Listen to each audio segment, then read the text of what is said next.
Hey everyone, Mr. Schmidt here. Just wanted to go over this summative assignment. This is Unit 2, Activity 7.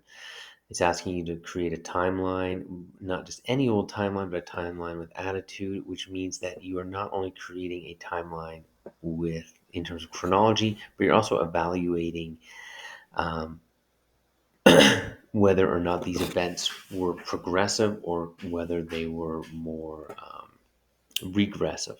Okay. And I'm just, if you go through and you read it carefully, you can do this on your own. I'm just kind of highlighting a few things that will lead to success. So you can look at this example. This is from Toronto 2013 when most of you were pretty young.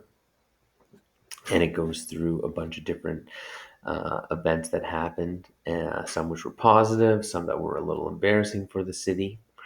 And that's kind of what you're going to do with the World War. So it says here you'll create a timeline which demonstrates how this time period was a time of progress and or decline, or of course, a more nuanced way of saying that is it was both a period of progress and decline.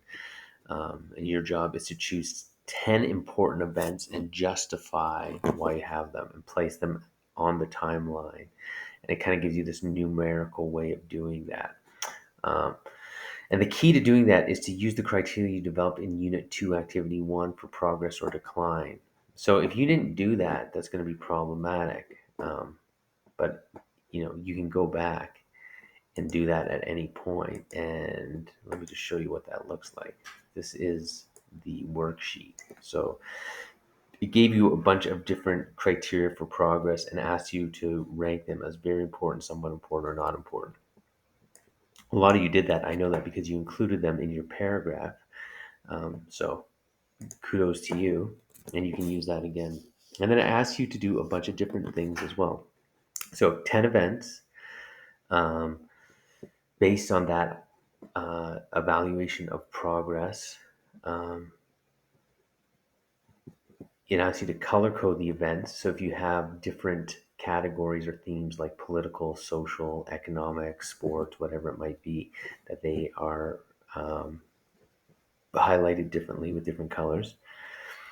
Um, and then it goes through the rest of this in terms of how to put it together and what you can use to do so.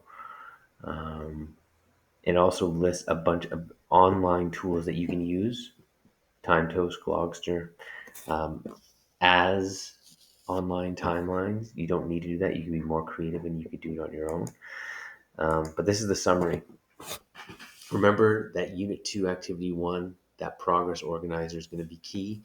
The timeline can use, or to make the timeline, you can use any of those tools. They want color coded if you're going to use different themes.